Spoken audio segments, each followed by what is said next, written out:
Boa alvorada, período vespertino, noturno ou boa insônia para você que não dorme com os problemas da educação neste país. Eu sou Guilherme Prado e hoje a gente vai discutir com o nosso camarada Walter aqui, um grande educador do pessoal também, sobre educação e austeridade, a questão do Fundeb, novo teto, tudo isso uma grande polêmica e, inclusive, ainda muita névoa para a gente entender como se dá esse financiamento da educação.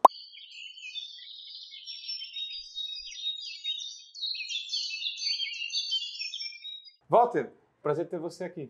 Guilherme, prazer é meu estar aqui contigo. Sou fã do trabalho que faz aqui no Vozes Livres, livres de verdade, né? e que reverberam bem, né? Principalmente para aqueles que acreditam ainda e têm esperança de que a gente pode ter uma sociedade mais justa, né? Uma sociedade mais inclusiva, que a gente qualifique o debate, que trate dos temas que são tão caros para a gente com qualidade, né? Com profundidade. Eu acho que é importante que a gente faça isso. Falar de educação é sempre um enorme prazer. A gente não teria um convite melhor para fazer, já que o Walter é professor há quanto tempo? mais de 30 anos, assim, é melhor não falar muito. Né? Eu estou dando aula agora para netos de alunos meus, a coisa está complicada. Pois é, a gente aqui é da Baixada, né? Eu estou de Santos aqui, do lado do Guarujá, parece que quase todo mundo conhece o Walter ou conhece alguém que conhece o Walter. Então, essa é a parte legal de ser professor, mas...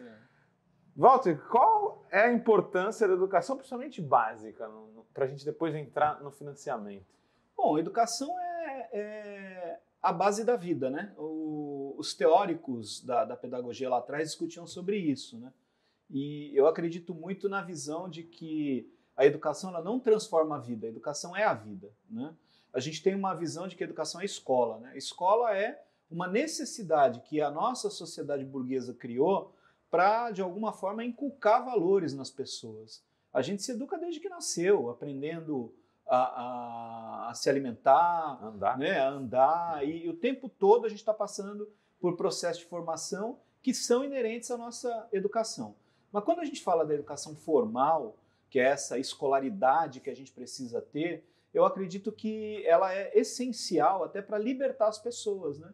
Como Paulo Freire fala, a educação pode trazer liberdade para as pessoas, na medida em que é impossível que você tenha uma possibilidade de atuação cidadã se você não souber ler, se você não souber escrever, se você não tiver acesso ao conhecimento estruturado, se você não souber diferenciar o que é uma opinião, né, do que é uma teoria de fato, se você não tiver condições de debater com profundidade aquilo que afeta diretamente a sua vida. Então a educação ela é essencialmente a vida e ela leva as pessoas a terem uma possibilidade de liberdade.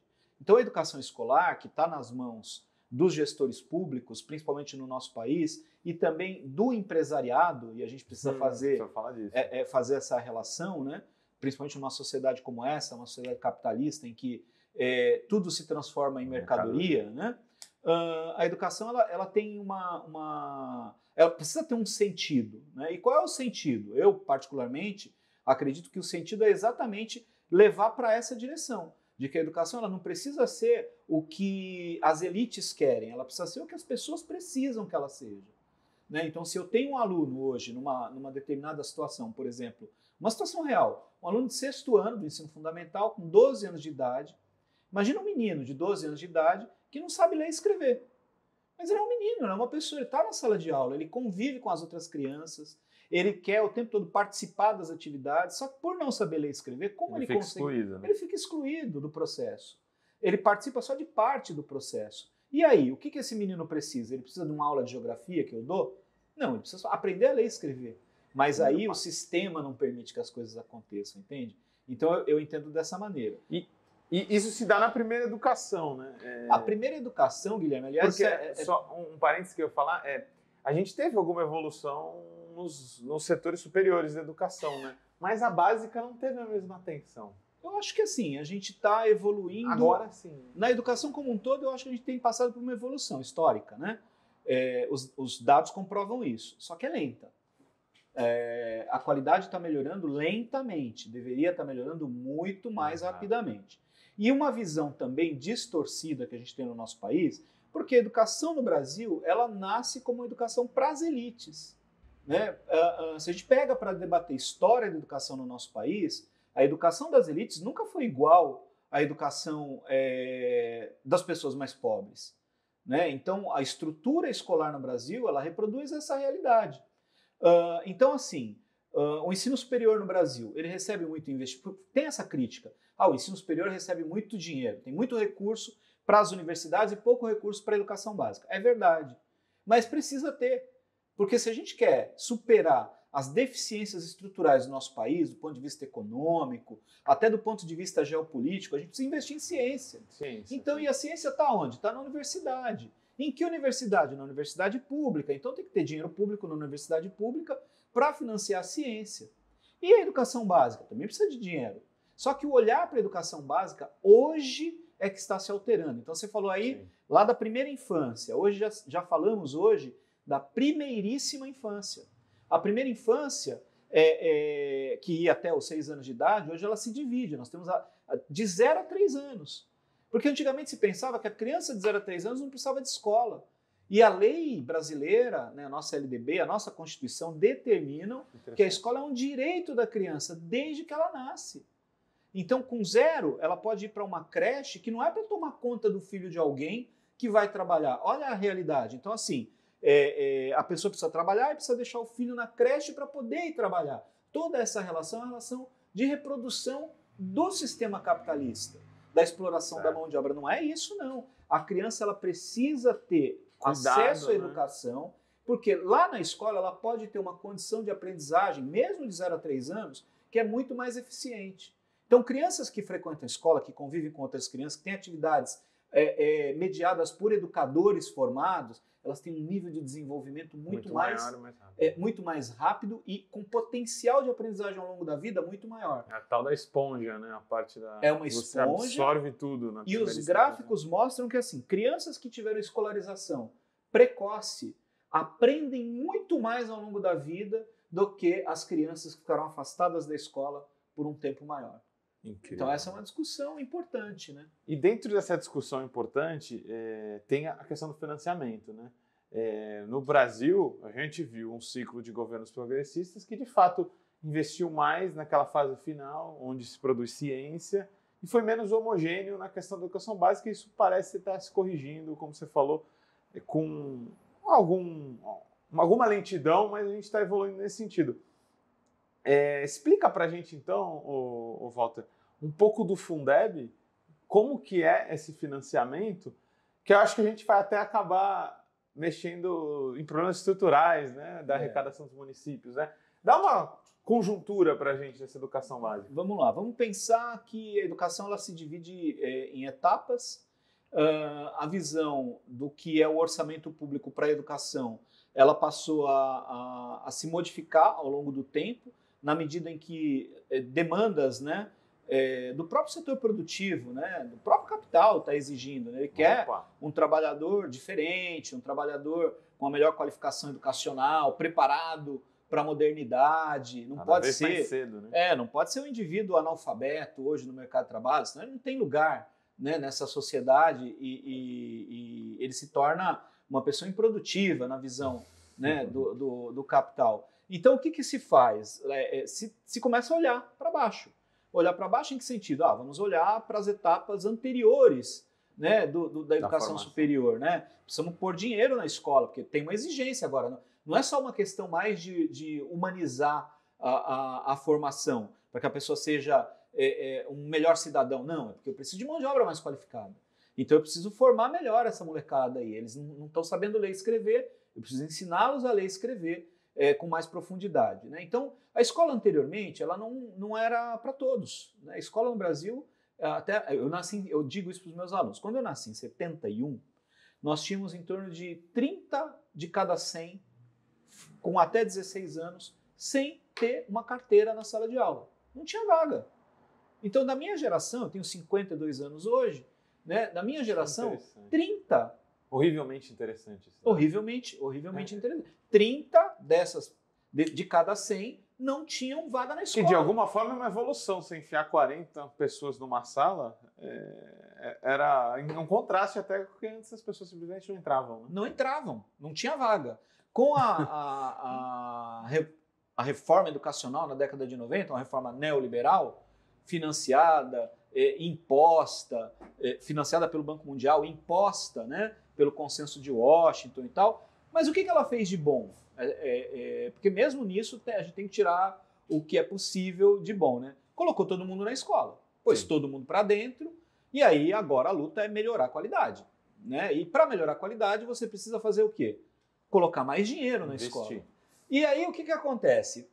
Uma distorção tributária de arrecadação e investimento. Então a União arrecada demais e os municípios arrecadam de menos. E quem é que faz a educação?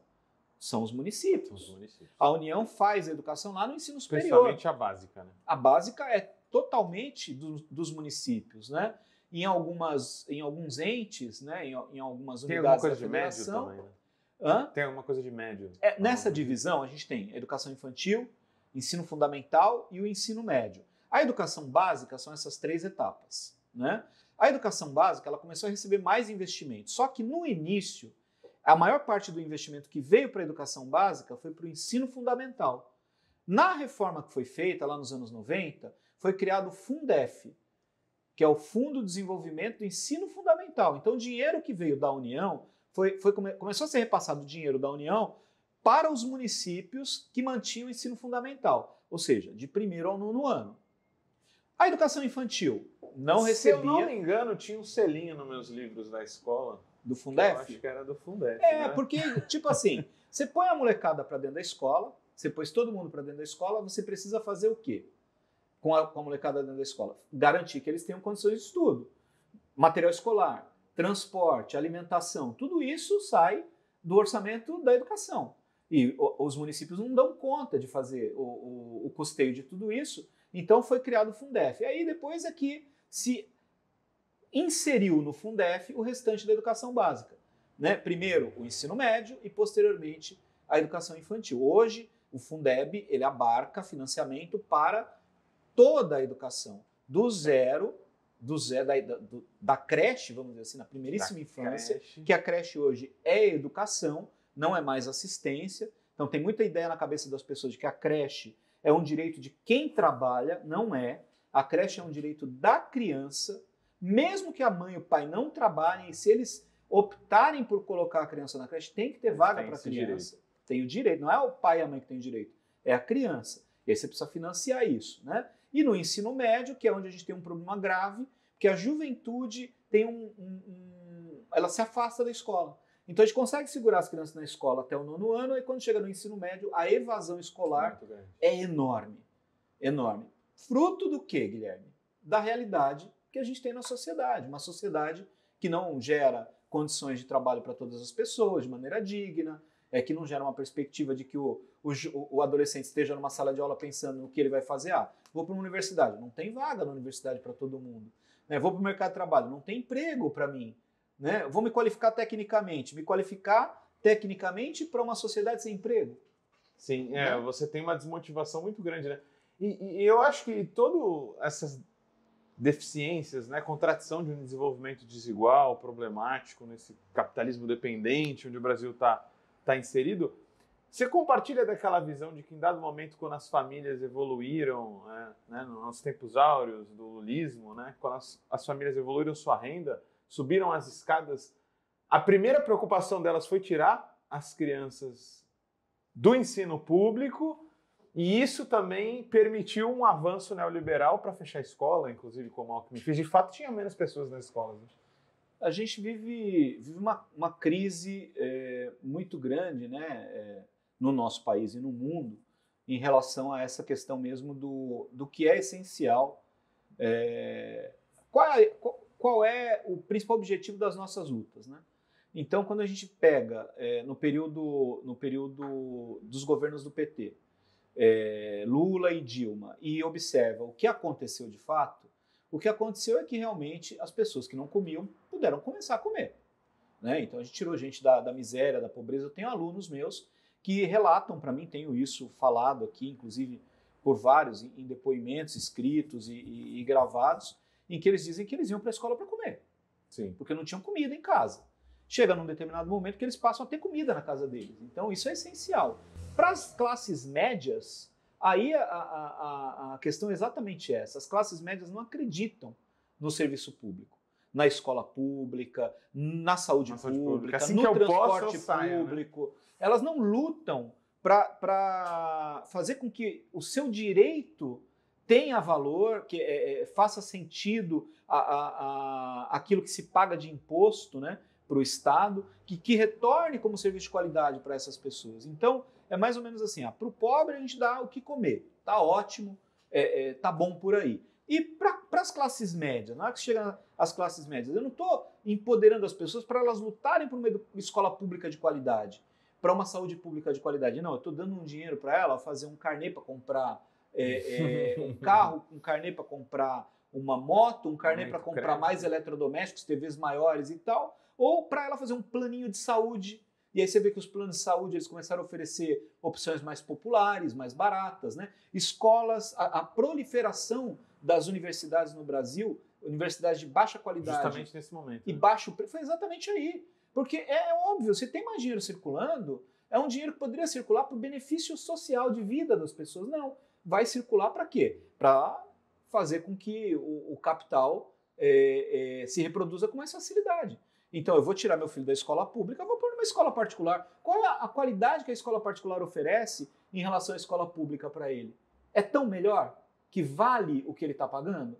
Não, seria muito melhor ele pegar esse dinheiro dele e usar para uma outra condição de enriquecimento cultural, de lazer e social, e lutar para melhorar a escola pública, lutar para ter professor todo dia na sala de aula, para não faltar professor, para o professor ser bem remunerado, para a refeição que o filho dele faz na escola ter qualidade, o material que ele tem ser um material decente, adequado, moderno, para que a sala de aula tenha condição adequada do menino assistir uma aula com salubridade, né? Porque, a gente tem situações em sala de aula que você está dando aula com 50 minutos, você sai molhado da sala. Não tem ar-condicionado, não tem ventilador. Talvez seja até o pior ponto, né? Questão estrutural. Estrutural. Assim, né? Isso faz muita diferença. Diferença. Aí você vai numa escola onde essa questão estrutural está bem alinhada, e aí você tem professores mal formados, mal remunerados. Tem o pessoal põe o filho na escola, mas não pergunta quanto o professor do filho ganha.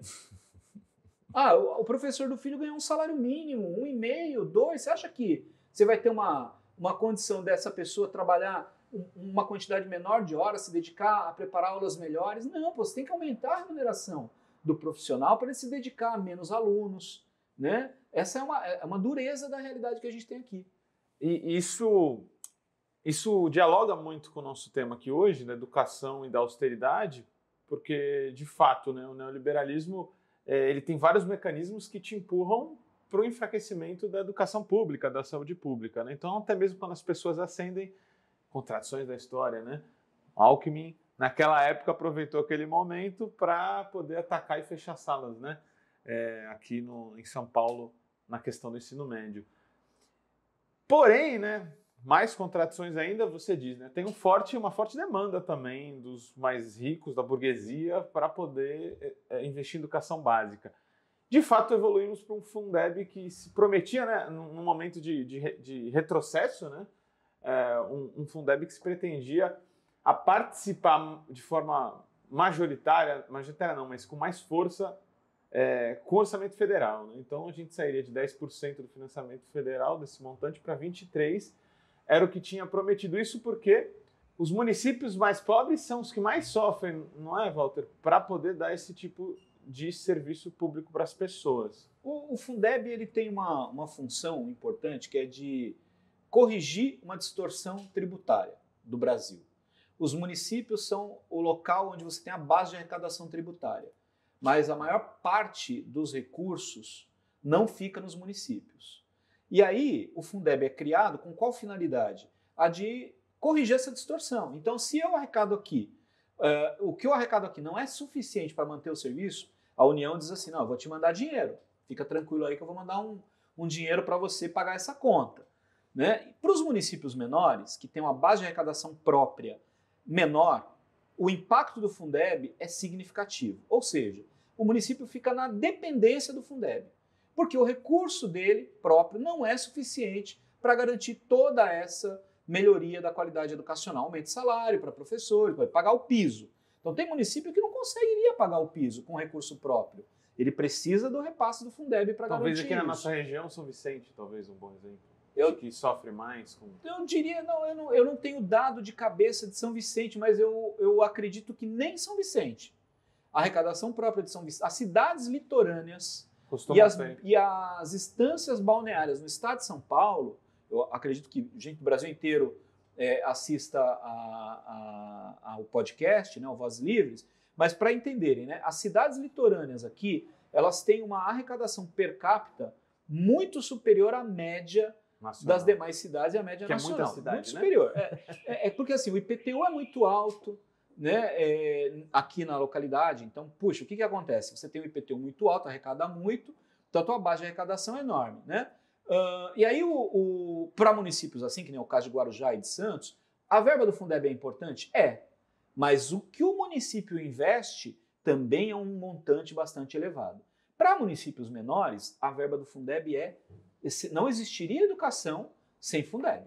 Então, o Fundeb é transformador no sentido de redistribuir o Brasil orçamento. profundo, principalmente. Redistribuir o orçamento. Então, ele é essencial. Só que tem distorções no próprio Fundeb, né? Então, assim, o Fundeb ele repassa para o ensino médio um valor que, em determinadas situações, é o dobro do que repassa para o ensino fundamental, porque o repasse é em função da quantidade de alunos. Então, com essa mudança do ensino médio agora, o mesmo aluno ele pode ter duas matrículas. Uma matrícula como aluno do ensino médio e uma como de educação profissional. E aí, então, ele conta duas vezes para o repasse do Fundeb naquela localidade. Quem é que mantém ensino médio? Estado. Porque o Fundeb também redistribui recurso para os estados. Então, os estados aumentam sua arrecadação de Fundeb, o que diminui a arrecadação dos municípios. Não no valor líquido, mas na porcentagem do que ele recebe. Entendeu? Sim. Então, e é um ente federativo com mais ferramentas para o Estado é muito mais poderoso, né? Ele também tem capacidade de arrecadação, de esforço fiscal muito maior. Então, são distorções enormes. E aí, por fim, né, o que está acontecendo agora?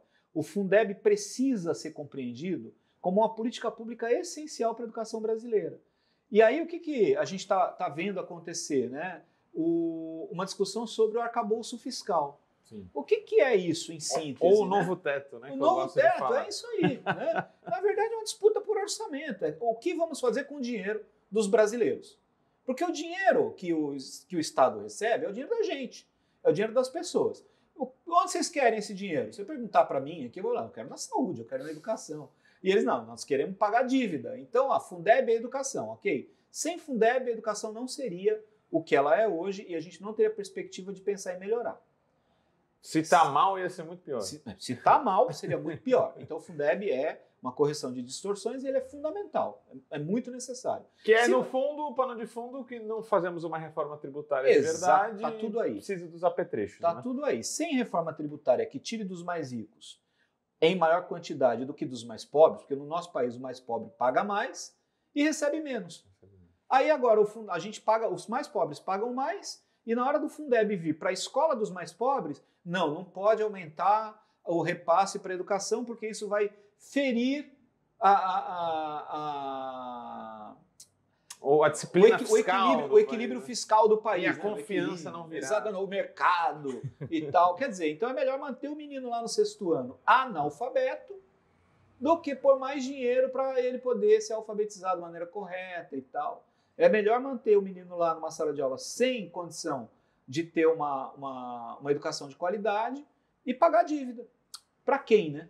Você tocou num assunto que é muito interessante. No fundo, a gente está falando de conflito distributivo, né? O orçamento é a luta de classes, né? É isso aí. Nichos, nacos e nacos são disputados por todas elas. A gente, desorganizado numa regressão imensa, num atraso de consciência, estamos perdendo esse jogo, acho que nesse momento histórico, até porque vencemos Bolsonaro para ter uma reversão nessa política de austeridade, né?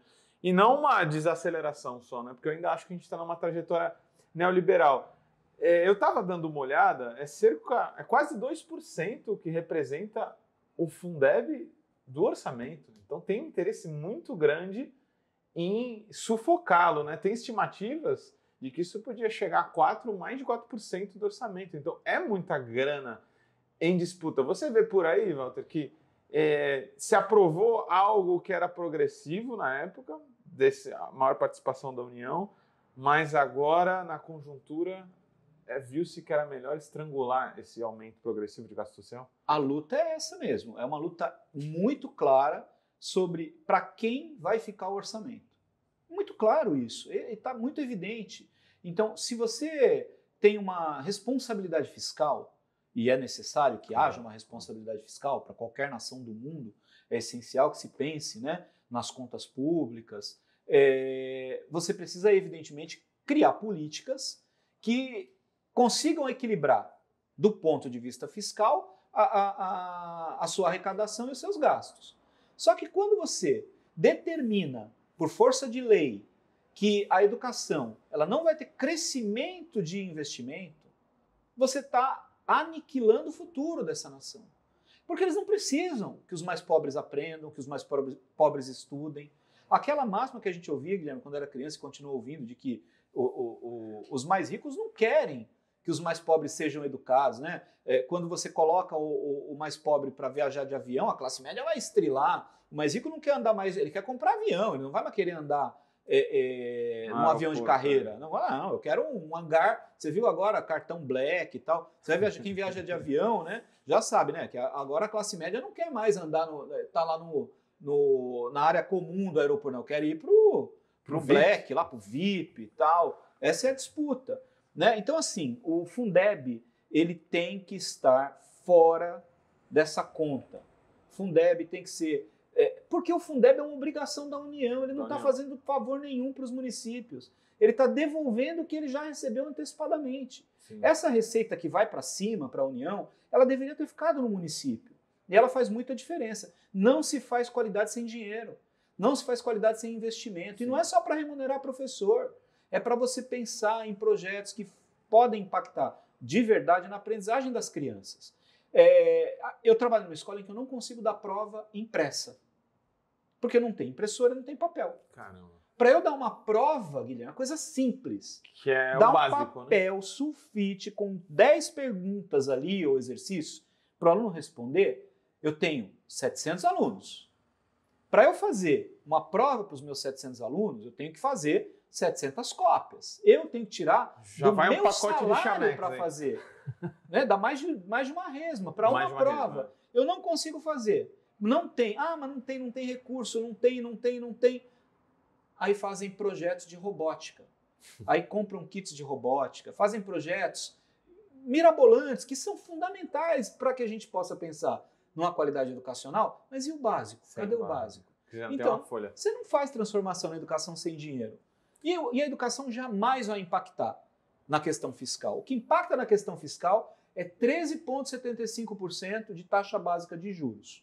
Sim. Sim. Isso impacta na questão fiscal. Isso impacta porque qualquer aumento na Selic diretamente são alguns bilhões que saem do orçamento. É um dinheiro que poderia estar indo para a educação. Então eu queria trazer para essa dimensão política, Walter, para a gente discutir um pouco ela, né? A gente teve o Cajado, que é um deputado aí, digamos assim, daquela ala mais fisiológica dentro do Congresso, que ele faz um substitutivo sobre o arcabouço do Haddad, o novo teto que a gente tem chamado, e tem uma reunião antes com o Haddad, e aí depois ele anuncia, né? E o Haddad, inclusive, elogia essas mudanças. E essas mudanças eram de colocar, por exemplo, Bolsa Família e também Fundeb e outros direitos sociais dentro do teto de gastos. Isso cria uma série de distorções, né? E ele diz, não, se o presidente quiser, a gente não está cortando o Fundeb. Ele só vai ter que escolher de uma rubrica X para outra Y, né? Vai ter que cortar de outro gasto. Em última, eu entendo que isso é colocar vários direitos sociais para disputar entre si, né? E aí, por último, a gente tem o Senado agora, né? Vem pelas mãos da direita essa saída do Fundeb e do teto de gastos. Como que você vê essa conjuntura toda aí? Assim, tem um equívoco enorme na leitura que eles fazem, eu acredito, e quando o Haddad ele se posiciona dessa maneira, ele deixa claro qual é a visão que ele tem em relação ao orçamento público, né? Ele acredita, assim, que tem que ter um arcabouço, enfim. E é uma questão de conjuntura, né? O Congresso está difícil para o governo, né? O governo está numa negociação difícil com o Congresso, Mas aí tem um argumento também do Cajado que é bem interessante. Você falou em algum momento aqui na conversa, a gente conversando, que o grande problema está nos detalhes, né? Como é que é? O diabo mora nos detalhes. Né? O diabo mora nos detalhes. E aí ele diz assim, colocar o Fundeb como um fator limitante para a questão fiscal, pôr o Fundeb no teto, não é um problema. Não estamos cortando. Não estamos cortando porque o Fundeb vai crescer. Então eles alegam isso. Com esses ajustes que estão sendo feitos, o orçamento da União vai aumentar, e aumentando o orçamento da União, você, em tese, não está tirando recurso da educação, porque organicamente esse orçamento vai aumentar em valor nominal e tal, você vai ter mais dinheiro, ok? Então essa é a lógica dele. Porém, você faz uma compressão do orçamento social. Por quê? Porque se você tira o Fundeb daqui, você está descomprimindo o social. O Fundeb é uma parcela do dinheiro da educação, não é todo. A gente não pode fazer uma leitura de que o Fundeb é todo o dinheiro da educação. Não é. O Fundeb é uma parcela. Ele estar à parte, você diminui o problema dessa redistribuição de recursos, porque o Fundeb ele tem essa função, redistribuir recursos. A União já arrecadou e ela vai redistribuir para os municípios. Então, e se os municípios não tiverem aumento de arrecadação própria? A verba da educação desses municípios vai ficar comprometida. Sim. Ela precisaria ter um crescimento maior do Fundeb, garantido, de crescimento de fato, né, um aumento de fato do valor do Fundeb, para que ele pudesse pensar em aumentar a qualidade da educação no seu município, aumentar salário, colocar mais alunos na escola, diminuir o número de alunos por sala. Tudo isso tem custo, né? Melhorar a qualidade do material escolar que é distribuído. Então esse é um problema. E o segundo problema é que pôr o Fundeb lá, para dentro do teto, você também comprime os demais recursos da educação. Então, o FNDE, o Programa de Alimentação Escolar, Transporte Escolar, tudo isso vai ser comprimido. A ciência também está, né? Investimento em pesquisa e tal. Então, nós vamos começar a ver todo mundo com pires na mão, falando, olha, a merenda está ruim porque não tem como pagar a merenda. Tira dele lá. Tira de lá. Vai tirar como? Do Fundeb não dá para tirar. Mas eu queria te fazer uma pergunta agora de final, cara, para uma raciocínio, porque o Walter é um cara que sempre pensa a cidade, o município, né? Eu também sou dessa tradição, municipalismo socialista, né? Municípios fortes, né? O local onde a gente mora, né? Isso aí.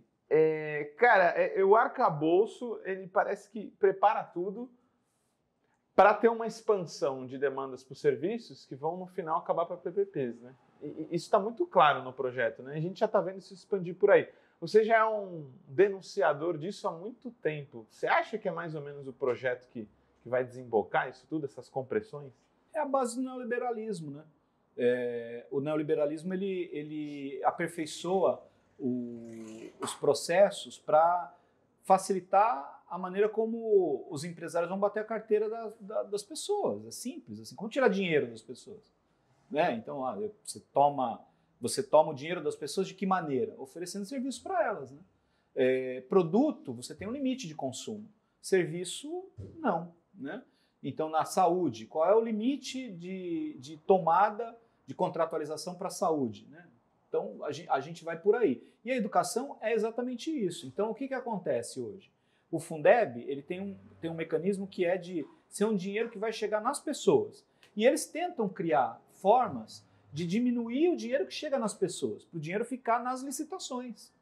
Então, se eu tenho menos professor concursado, como é que eu vou garantir professor para os meus alunos? Eu contrato uma OS, terceirizo, a OS contrata professor, paga um salário menor e eu asseguro que tenha professor para os alunos. Agora, o que é o dinheiro da OS? É o mesmo dinheiro que anteriormente poderia compor o salário de professores melhor remunerados.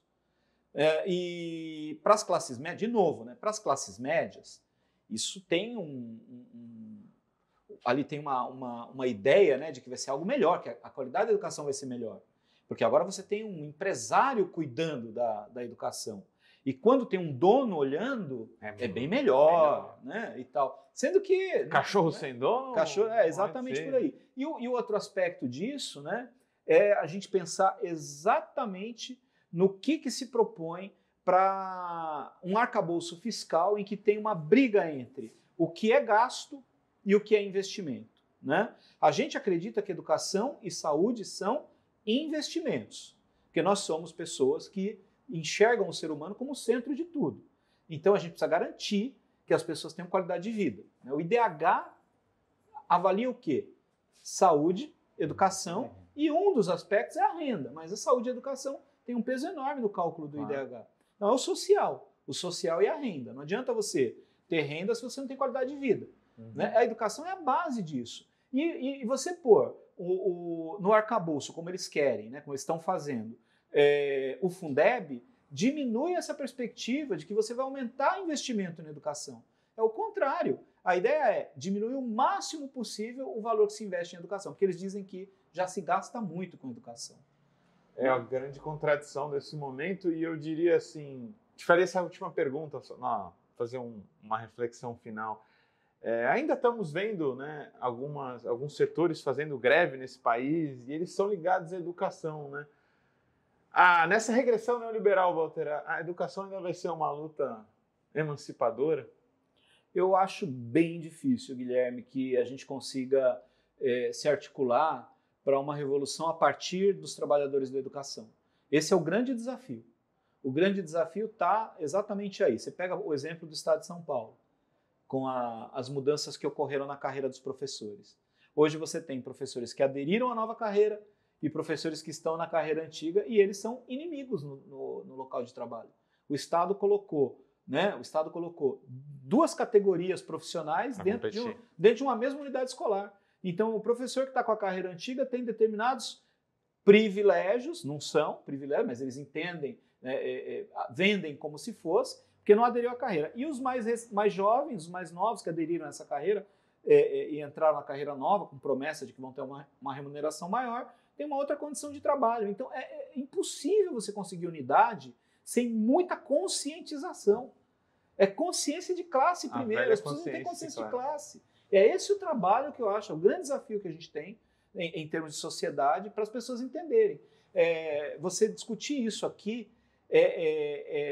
talvez seja mais fácil do que discutir isso que a gente está fazendo, essa discussão que a gente está fazendo aqui, lá na sala dos professores. Tem professor que não faz a menor ideia do que é isso. E trabalhar essa discussão com as pessoas para que elas possam ser empoderadas no debate, e entenderem a própria realidade delas e compreenderem qual é a importância disso tudo, é fundamental. Né? Professor que vota, professor de escola pública, que vota na direita, é masoquista. Walter, muito obrigado, cara. É um prazer estar contigo, e que bom que a gente tem esse guarda-chuva aqui, né? Nessa chuva neoliberal que a gente está sofrendo, e vamos fazer com que esse nosso movimento se fortaleça, porque senão não tem muita esperança, né, cara? Não, pelo contrário, a gente tem que ter essa esperança, né? A dificuldade, a gente tem que olhar para essa dificuldade como uma oportunidade e ressignificar. Eu acho que o que a gente faz aqui na nossa região, nas lutas que a gente tem, nas tentativas que a gente tem, o que você faz aqui no Vozes Livres é exatamente isso. Eu acho que o caminho é esse. É mais longo, mas eu acho que ele é muito mais significativo. É isso aí, galera. Solidariedade radical. Esse é o caminho. EcoSalve e até a próxima. Como todo trabalho independente, esse podcast pode estar por um Trix, um Pix, ou melhor, um Tris, sem o apoio solidário de seus ouvintes. Portanto, se você já se divertiu conosco, se enriqueceu, se informou, ou se fomos apenas um passatempo para você, nos ajude para que continuemos existindo. Sem financiamento, sem independência. Portanto, ajude o Vozes Livres se tiver consciência. Isso pode ser feito pelo nosso apoia-se/podcast Vozes Livres ou pelo Pix, pelo e-mail podcastvozeslivres@gmail.com, escrevendo no assunto a palavra Vozes. Nos acompanhe nas redes sociais, @Livrescop e @Livresprodutos do Bem. O Vozes Livres é um podcast realizado pela Rede Livres e financiado pelo Sindicato dos Químicos Unificados de Campinas e Região e pela Federação dos Trabalhadores do Ramo Químico do Estado de São Paulo. Produzido coletivamente por Guilherme Prado, Vitória Felipe e pelo coletivo Orvalho Filmes, composto por Eduardo Ferreira, Gaspar Lourenço e Guilherme Bonfim.